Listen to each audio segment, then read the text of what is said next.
You see, the media will not call a spade right now. If the Democrats make a mistake, you can be sure. You'll hear all about it. If the Republicans screw up, it's going to be some kind of thing about, well, you know, both parties screw up, right? Yeah, you'll notice that when the Democrats screw up, the Democrats screw up. When the Democrats screw up, that's all you hear is that the Democrats screwed up. I think it's usually made up.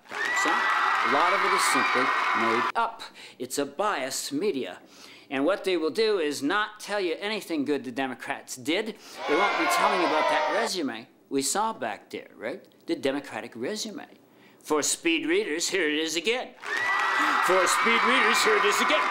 For speed readers, here once again is the resume of the Democrats. It's just a mind blower. Okay, I'm just pointing out that the bias is so heavy that everything kind of goes down in favor of the Republicans. You see, when they screw up, oh, well, both parties screw up. This is not a partisan issue. This is not a partisan issue, you know. Both parties screw up. Both parties attempt fascist takeovers. Oh, now, well, of course, this is an idea that doesn't bear a moment's comment, but the idea doesn't bear a moment's examination, you know, that they both screw up. But that's, you see, how it is spun. When the Republicans screw up, you will hear this rhetoric. You will hear people saying, you know, well, well, you know, it doesn't matter if you're Democrat or Republican. Oh, why not? Because the Republicans screwed up. See? Yeah, you see how that works?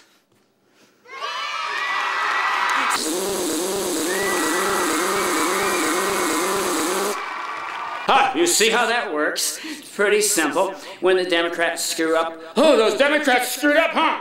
Oh, did those Democrats screw up or what? Boy, did those Democrats screw up!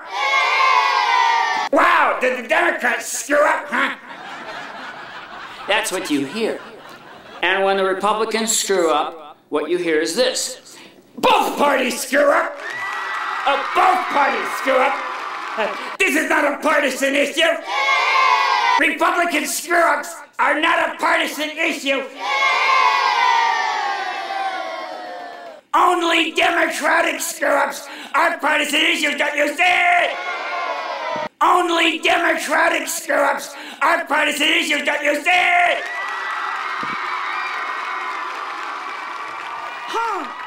You see, would-be dictators do a certain number of things. It's as if they had a playbook.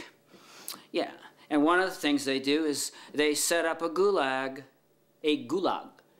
where torture is practiced.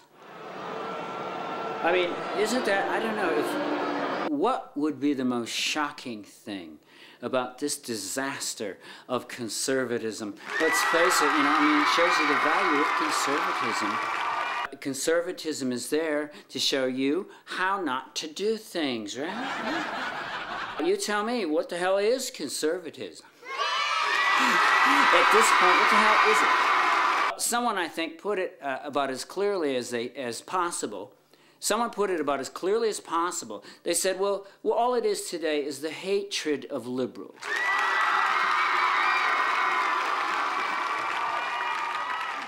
You have to ask yourself at this point, well, now, what the hell is conservatism? What the hell is conservatism? No, I mean it. What the hell is conservatism?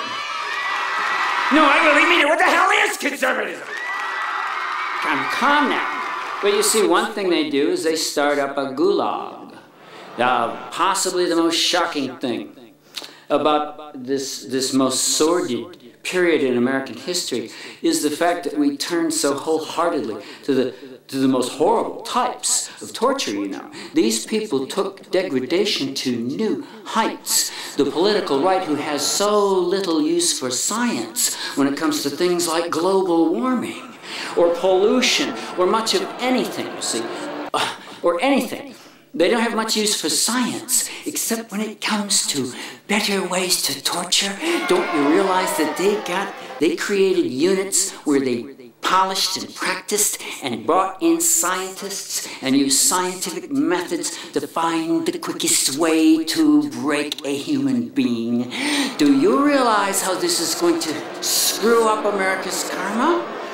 Not only did we engage in torture, not only did we create the gulag that every would-be fascist creates.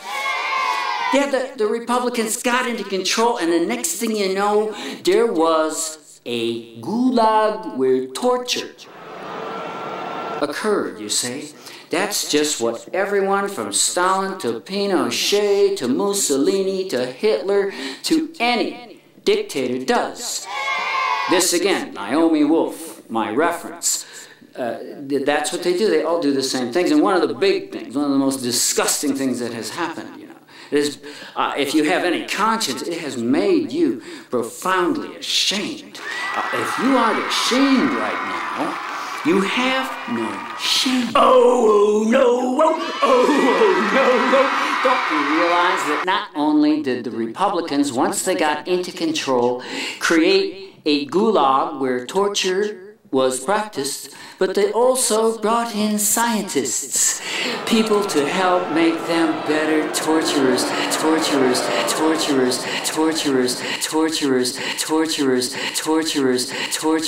The Republicans wanted not only to torture people, they wanted to make it scientific so that they could break us all the more quickly. Now, where did it go bad? Where did this most sadistic and degraded desire of America's political right wind up?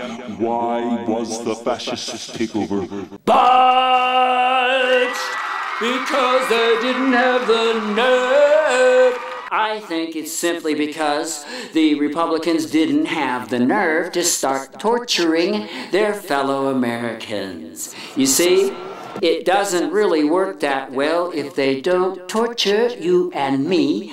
It's a political control device. And I'm just saying that one of the reasons the Republican fascist takeover failed was that they simply lacked the nerve. Yeah, they lacked the nerve to start torturing you and me.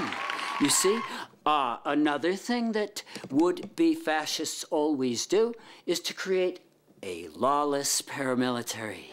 Yes, what does that make you think of? I don't even have to tell you. We have Blackwater. But you see, they deployed them overseas.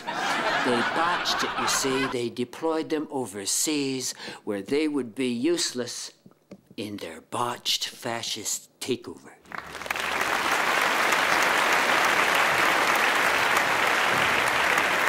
That's why the rest of the world, you and I, the 80%ers of humanity, the people who are recovering from this botched fascist takeover we just got through, are waiting and preparing for the big party!